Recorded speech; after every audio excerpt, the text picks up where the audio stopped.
What's going on, guys? It's your boy Yi here. Welcome back to another Battle Spirits deck profile. Today I'm coming at you with my white deck profile, pure white. Like I said in the other deck profile, if you haven't watched that, I'll explain it again. I only play pure deck colors at the moment because there's no competitive tournaments around my area, and I did not want to put like $23 down to get the Carl Burst Wall or Burst Shield at the moment, which is like a staple for any deck. Because there's no competitive, like I said, there's no competitive tournaments in the area, so these decks are just for fun. But minus that card, these decks are all very competitive in their own nature. I did build them to the best of my abilities, to best and competitive wise without that card. So yeah, you guys can take these and then add burst walls however you like and build them for your competitive areas, competitive like matches in your area. But I'm going to be talking to you guys, showing you my deck profile for this white deck. With the key spirit being this level 8 Mecha Beast Fortress Namen Guard, which is really, you can play this card for 4 cost, and then it has this nice effect on when destroyed by an opponent. Doesn't matter how, you get to draw 3 cards and place 3 core from the void into your reserve. So it's really good for core boost and regaining your hand.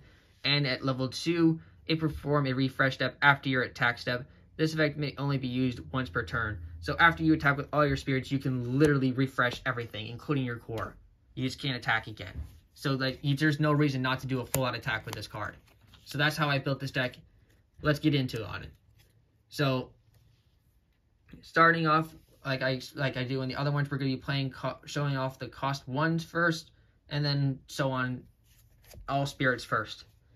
Like you just kind of saw, we are playing 4 copies of this level 1 automatic gunner. It's a neutral card that is 1,000 at level 1 and 4,000 at level 2. It's very good, and just like it in the other low cost one we're playing is this copy of Mecha Wing Duck. I think is very good. I just like some early game in each deck. Like I was playing 6 in my red. I like some 7. I like 7 whites because this card is really good. I like it. It's very easy to put on the border for 4,000 pressure. Duck isn't that as great. You could take a duck out if you want, put in shield, but I like this. Yeah, not much to explain. Mecha Wing Duck has an on opponent's attack step. It doesn't really come up, but in case it ever does, you can read that. It just returns an opponent's spirit to the hand whenever it becomes exhausted. When one of my opponent's spirits returns to the hand or deck, place a core from the void onto the spirit so it can increase its core. Kind of interesting, but it doesn't really come up. But these cards, like I explained in the red deck profile, these cards are all very good because they are freely easy to put on the field. They essentially cost $0 to have another card on the field. So they're very easy to put on the board. Very good pressure. It's, yeah. How the game gets rolling, pretty much. Cost 2, we're only playing 1 cost 2 spirit and at 4 copies, and that is this neutral Satellite Falcon. I say neutral because it has no effect. Yeah, it's just really generically good. At level 3, it's 5,000 BP, and it costs 0 if there's 2 other cards in the field, like the Dragron Trooper in the red. This card is just pretty generic to put on the field fast. These deck profiles don't take long because there's not much I need to explain aside from showing the card and the ratios. For cost 3, we are playing 3 copies of Hollow Beast Glass Bear. I love this card, personally. It reminds me of Northern Bear from the show. Again, shout out to Battle Spirits Saga Brave. That's the show I'm referring to in that one. You know who I'm talking about. Who plays, like, Northern Bear. Hollow Beast Glass Bear is this: when the spirit blocks, I get to place a core from the void onto the spirit if there is a soul core on it. So, remember the soul core is the red ruby you see there. Special core that's only 1 string on it. So if you have the soul core on it, when the spirit blocks, you get to basically add a core from the void, which is from outside the game into it. Yeah. So it's free. It's like really good for core boost and stuff like that. I like setting this card up with like that soul core and a regular core. So I have that when blocks, it becomes a 4,000 shield. But I like it for core boost. It's very good.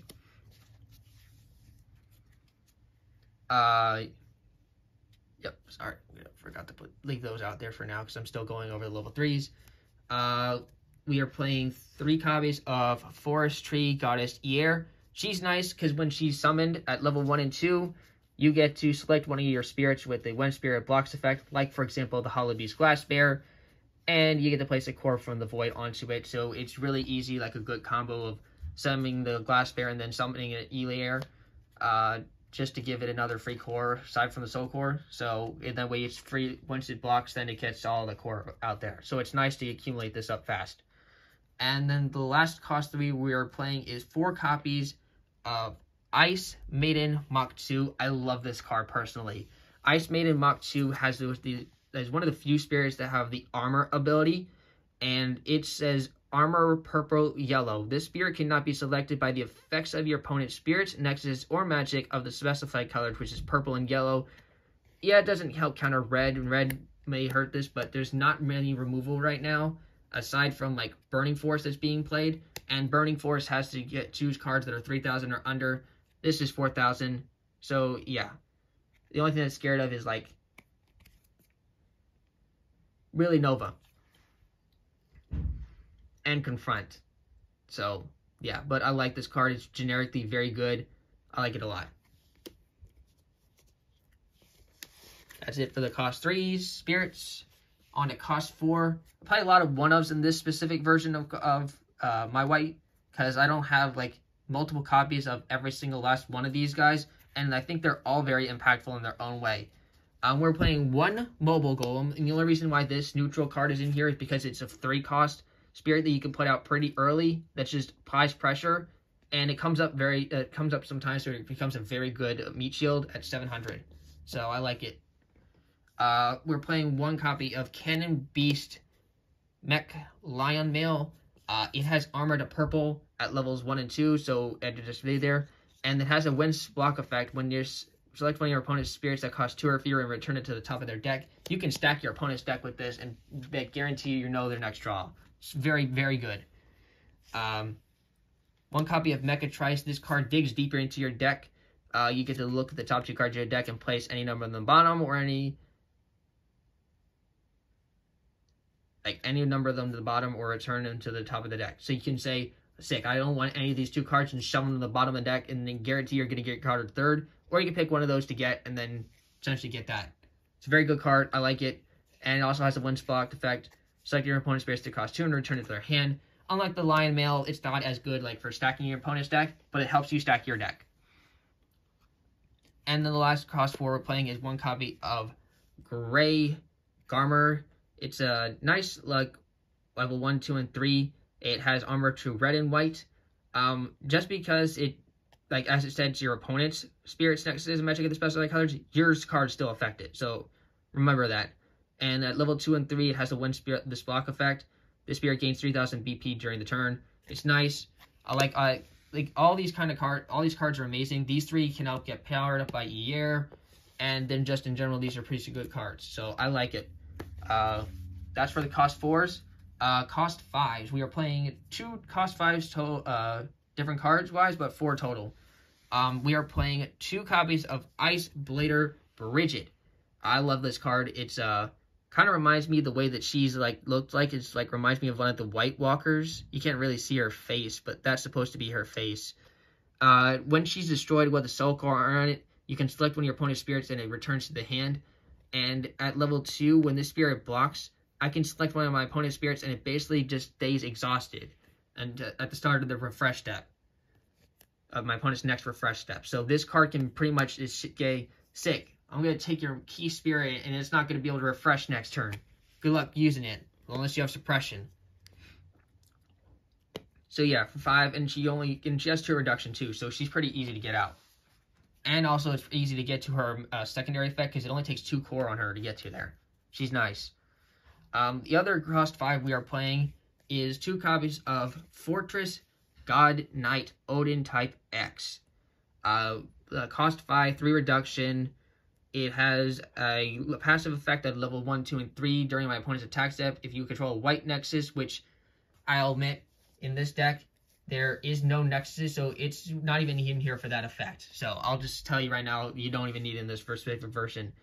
But its level 2 and 3 effect is really why it's in here. When the spirit attacks or blocks, you may select an opponent's spirit that costs 3 or fewer and return to the hand.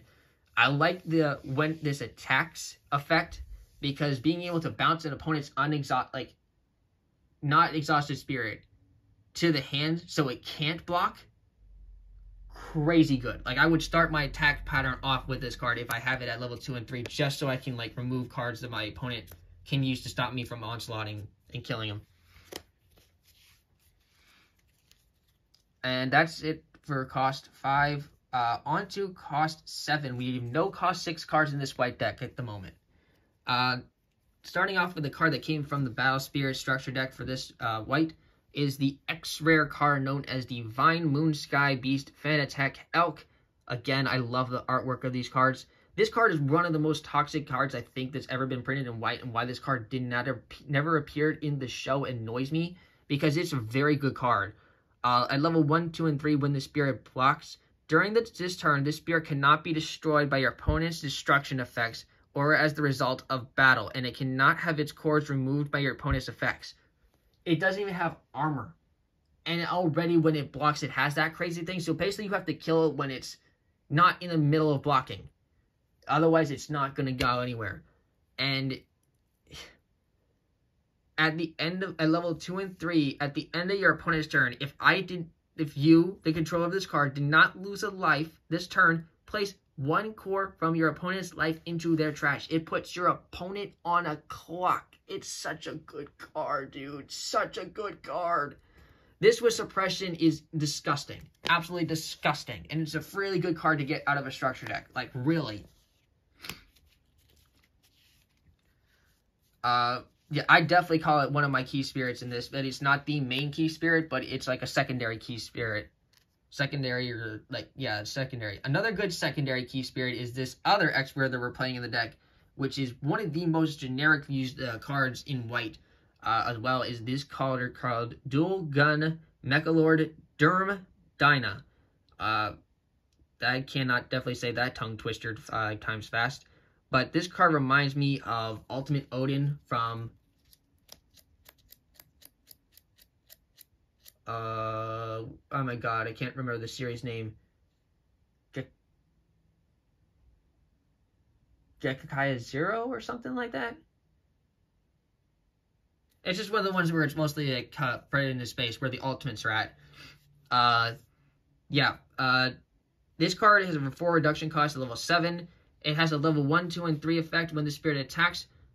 Pay this spirit's soul core on it. So basically, it has to have a soul core, and you move it to the trash to select one of your white spirits for each nexus either player controls, and the selected spirits cannot be blocked during this turn.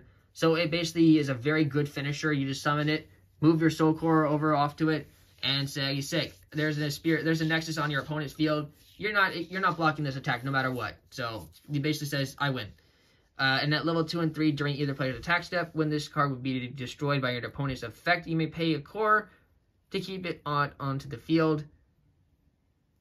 It doesn't say where the core has to come from, but it just says you may pay a core to keep it on the field refreshed. So it takes a lot to get rid of this card. Very good finisher.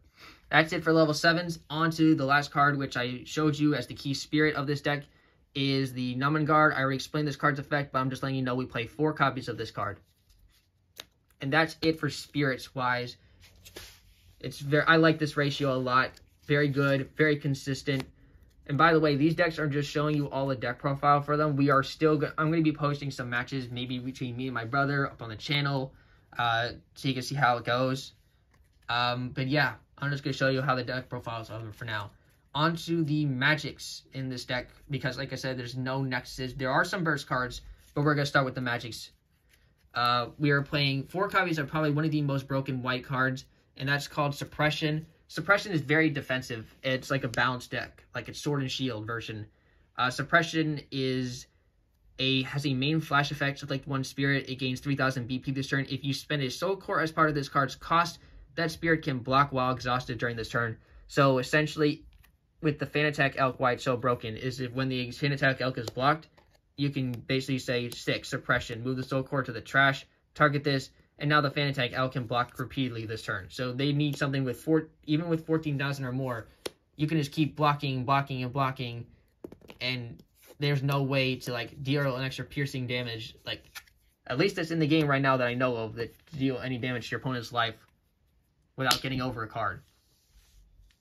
because you can just keep blocking and blocking over and over with the same Finitech Elk. Very, very good card. That's why we play it at 4 of.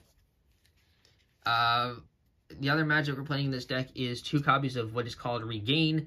It has not a burst, it's just a regular thing, and that's a main or a flash effect. And so what flash is, if you look at this rulebook, it says that flash's effect, or flash windows, there are 2 flash windows in the attack step before and after declaring a block. You can use a card's effect labeled flash, which is marked by the yellow bolt. During these windows, pay the card's cost the same way as described in the main step, and the defending player gets the first chance to either use a flash or pass, followed by the attacker, then the defender attack, then the defender again, and so on, switching back and forth. Resolve the flash window's effects immediately. A flash window ends when there are 2 passes in a row, which means there's no flash effects activated by either opponent. It's very good because you can choose to select one of your spirits that's currently not attacking and refresh it. Very good for pushing, very good for ending games. So defensive and offensive. I think suppression's way more crucial than regain, which is why I play more copies of suppression over regain. But you could feel free to do like 3 and 3, but I would never go less than 3 on suppression, ever. Onto the burst cards I play in white. It's 4 copies of Holy Elixir, and 2 copies of Dream Bomb. For this burst, for Holy Elixir, it just says, when your opponent resolves a when summon effect, place 2 cards from the void into the trash, and you've hit this card's effect to activate its flash effect, and select 2 of your spirits and refresh them. Spirits refreshed with this effect cannot attack during this turn, but that's fine, because this is going to be activating during your opponent's turn. And Dream Bomb is at 5. It's burst when I lose a life, so when my opponent hits me directly, select my opponent's nexus and return to the hand. So you could still activate this, but there's no, if your opponent has no nexus, it just whiffs. But you could still use its flash effect and just play the actual like 3 mana and say select my opponent's spirits and return to the hand, which is kind of nice, but it's just not as impactful. Yeah, that's it for the white deck. Hope you guys enjoyed. This has been my white iced, like, really defensive Numbing Guard white fortress deck. Alright, that's it for this deck profile. Catch you guys on another Battle Spirits deck profile. Peace.